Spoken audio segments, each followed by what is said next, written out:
Hey there, folks. Welcome back to Context Aware, the channel where we dive into the wild and mysterious world of science and technology. Today, we're venturing into a topic that's as out of this world as it gets: space sex and the quest to make babies among the stars. Yeah, you heard me right. We're talking about making little Martians, or maybe even Jupiterians. Well, you get the idea. So, picture this: climate crises, nuclear Armageddon, or a sudden meteor strike. Life on Earth isn't always a walk in the park. That's why some folks are thinking it's high time we found ourselves a planet B. But before we go booking tickets to Mars, we've got some biological challenges to overcome. Enter Dutch entrepreneur Egbert Edelbroek and his company, Spaceborn United, who are boldly pioneering the realm of space sex research. And no, it's not just for kicks, folks. You see, Edelbroek and his team have their sights set on achieving something truly groundbreaking: natural conception and birth in the partial gravity environment found on Mars. Now that's a whole new level of baby steps, if you ask me. But why, you might wonder? Well, as Edelbroek puts it, it's important that the Earth and humanity can become a multiplanetary species. And if you're gonna make it happen, you've got to tackle the reproductive challenge head-on. And so, my friends, the quest for space babies begins. Now you might be thinking, how in the cosmos do you even have sex in space? It's not as easy as Netflix and chill, let me tell you. You see, the lack of gravity plays quite the buzzkill in the bedroom. Without it, you and your partner would just be floating away from each other, and that's no fun at all. So, Spaceborn United's first mission is to try and conceive an embryo in space. They're starting with mice, but eventually, they're aiming for human sperm and egg cells. They've even created a fancy disc that mixes those cells together, hoping to cook up a viable embryo. It's like a space station for your cells, as Akil Shamsul, CEO of Frontier Space Technologies, puts it. Think of it as a cosmic test tube, if you will. But hold on a second. Creating these embryos in space is just the beginning. Once they've done the sciencey stuff, they've got to cryogenically freeze those little potential astronauts. Why? Well, there's a lot of shaking, vibration, and G-forces involved in re-entry, and you wouldn't want to expose those tiny pioneers to all that turbulence. It's like sending your baby on a roller coaster before they're even born.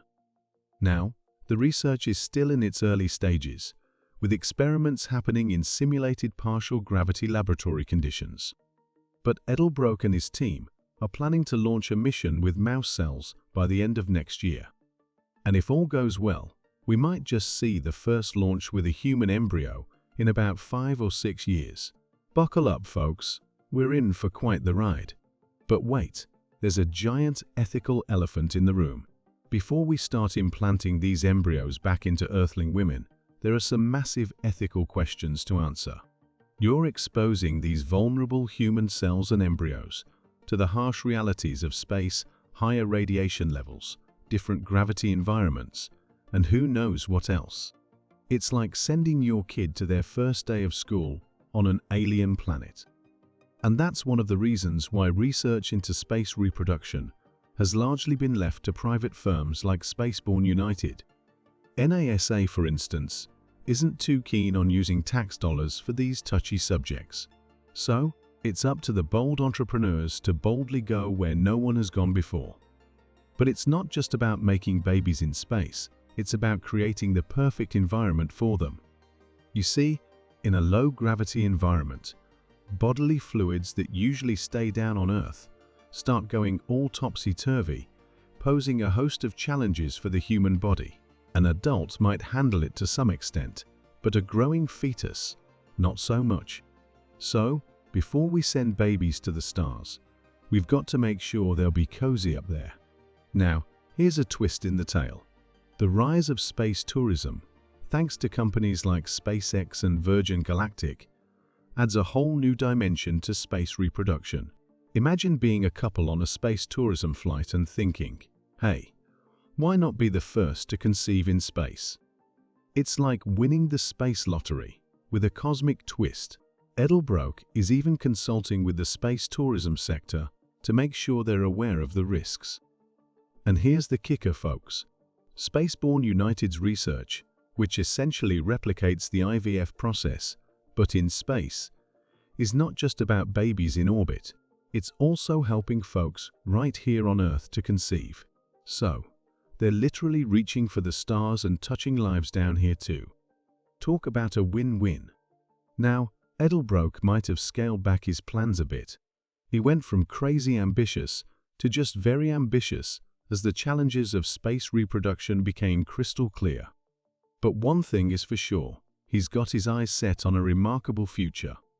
He believes that a baby will be born in space within his lifetime, and he's got quite a few decades left.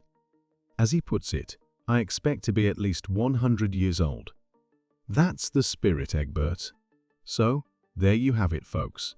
The quest for space babies is on, and it's a wild, exciting, and slightly mind-boggling journey. As humanity looks to the